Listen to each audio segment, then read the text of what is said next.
Julien Didry, comment vous abordez aujourd'hui, après tout le travail depuis des années que vous faites personnellement sur le numérique et avec toute l'énergie que vous avez mis sur ces sujets, c'est un peu un moment clé parce que ça y est, on peut mettre en place les dynamiques dont vous rêviez pour votre pays. Voilà, tout à fait. Bon, bah, bonjour à toutes et à tous, hein, Julien Didry, donc, je suis donc maire de Bras-sur-Meuse, hein, commune de 700 habitants, J'aurais dû citer Brassens. président de la communauté de communes de Charny, mais qui va fusionner avec celle de Verdun pour créer une communauté d'agglomération pour avoir plus de poids justement pour des enjeux stratégiques d'attractivité comme le numérique, et puis donc président du pays de Verdun.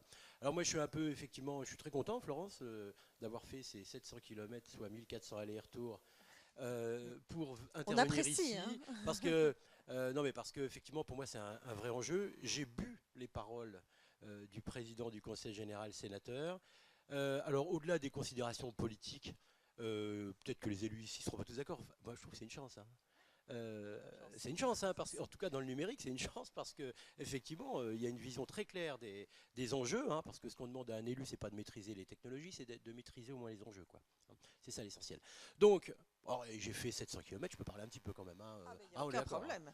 Il n'y a aucun Alors, problème. donc effectivement, c'est une vraie chance pour nous. Par contre, en Meuse aujourd'hui, on est à un virage. Effectivement, le pays de Verdun, donc qui regroupe ces 12 comités de communes, va pouvoir, donc je suis le président, donc on va pouvoir un petit peu, je veux dire, s'engager dans une démarche, on appelle ça Meuse 2020, Meuse après centenaire, parce que vous savez qu'en Meuse, nous, effectivement, on est un territoire très marqué par la guerre. Nous, à Bras, on est à 5 km de Verdun, donc on est très marqué par la guerre. Et maintenant, l'enjeu, il est de penser à l'après 2020 pour nos jeunes. Donc, on va inscrire le pays de Verdun vraiment dans cette dynamique de numérique, parce qu'effectivement, c'est un vrai enjeu. Alors, c'est que nous, on est dans un département rural qui, effectivement, et là, on peut dire, effectivement, comme disait le président, qu'il ne faut pas dissocier les usages du débit, mais par contre, quand on n'a pas de débit, ça ne va pas bien, quoi.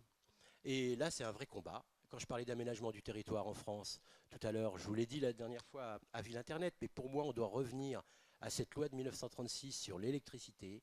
En 1936, les parlementaires ont voté une loi, une sorte de péréquation, qui faisait que les communes qui bénéficient de la fibre demain, on prend l'électricité, mais c'est pareil pour la fibre, les communes qui vont bénéficier aujourd'hui, 100% financées par les opérateurs de la fibre dans les grandes villes, devraient, via une péréquation, financer un petit peu les territoires ruraux, parce que le problème, c'est que nous, dans tous les cas, c'est de l'argent public. Après, on n'a pas les moyens, forcément, vu que ce n'est pas les opérateurs qui payent, même si l'État fait des efforts avec le FSN, avec plein de choses et tout. Mais derrière, on n'aura pas les mêmes moyens en Meuse que peut-être ici. Et donc, forcément, il y aura encore il y aura un décalage. Et il y aura une France à deux vitesses ou à deux débits. Et derrière, les débits, c'est tous les usages qu'on a pu mettre en place et qui sont essentiels. Moi, je me suis battu depuis 2001 pour essayer de répondre au décalage technologique qui a engendré des décalages d'usage. Parce que dans la Meuse et dans les communes rurales, on n'a pas la même culture numérique que dans des communes qui sont connectées depuis longtemps. Donc voilà, j'ai plein de choses. Si tu veux que j'intervienne sur d'autres sujets, c'est Non, avec non, mais plaisir. c'était très bien ce panorama des services et tu as terminé par des lieux et donc effectivement ça nous emmène tranquillement aussi vers ce qui sous-tend tout le temps cette problématique qui est celle de l'échange humain, de l'accompagnement, de l'appropriation, de l'acculturation, etc.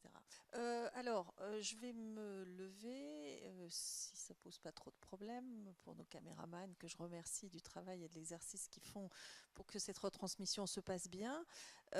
Pour aller vers vous, voir ce que vous avez à nous dire. Et pendant ce temps, pendant que je me lève, on prépare, on réfléchit, hein, après on se lève et puis après on va parler ensemble. Julien voulait faire une remarque sur euh, l'aspect, non pas sémantique, mais symbolique des mots. Usagers et citoyens, oui, Voilà. effectivement. Ouais. Non, mais parce que peut-être que c'est la configuration de la commune, mais moi je préfère largement citoyen à usager. Alors je sais pas, peut-être que dans une vie antérieure, j'ai dû être traumatisé par une file d'attente dans un quelconque service public, mais j'ai une vraie, je suis obsédé par la culture du service public. Et donc, quand je dis je préfère, alors c'est peut-être le terme usager. Je sais pas, je réagis à chaud, hein, j'ai pas réfléchi, mais c'est ce mot-là, pas terrible, enfin bon, c'est tout. Euh, alors que non, moi je pense que justement ce sont des citoyens. Quand on parle, il faut peut-être arrêter, il faut surtout les déconnecter des aspects politiques ou des aspects électifs. Voilà. Hein. Une fois qu'on a dit ça, ce que je veux dire, c'est quand on parle de signalement, c'est de la citoyenneté. Quand on parle de... Là, on a mis en place tout le système depuis un an de voisins vigilants, avec plus de 120 voisins vigilants, un système de sécurité qu'on a un petit peu retravaillé. c'est de la citoyenneté. Quand on parle de covoiturage, quelque part, c'est aussi de la citoyenneté. Quand aujourd'hui, le pays n'a plus d'argent, et les gens trouvent des moyens pour effectivement réduire la facture. Voilà. Et donc je pense que c'est plutôt, voilà, quand on parle de gestion de l'espace collaboratif citoyen, moi, je préfère largement ce mot citoyen, et en plus, on en a besoin. Peut-être qu'on n'est pas assez citoyen, justement. Moi, c'est un combat. Donc voilà, juste pour dire que je préférais le terme citoyen à usager. Dans une communauté d'agglomération, en termes d'économie d'échelle, moi, je vois dans nos communes rurales, on a tous un logiciel de paye, un logiciel de compta avec l'information qui va avec. À un moment donné, si on arrive à mutualiser tout ça, là, forcément, il y a des économies d'échelle. Le problème par rapport à la question de monsieur, ça reste pour moi le problème du réseau. Le problème, il est là, parce que, je veux dire, nous, en Meuse, si on voulait fibrer demain, 2025, ça coûte 190 millions d'euros, et que même si on a des fonds FSN et compagnie, il restera peut-être 30% à la charge du département, et 30% de 190 millions d'euros pour un département qui n'a une densité de population que de 30 habitants. Alors, imaginez les plaques FTTH sur un département de 30. Tout à l'heure, Monsieur le Président parlait d'une grosse densité de population ici. Nous, on est à 30. Tant qu'on n'aura pas réglé ce problème d'équité en termes d'accès au débit et de moyens, il faut que l'État, je suis désolé, nous paye 100% de l'investissement.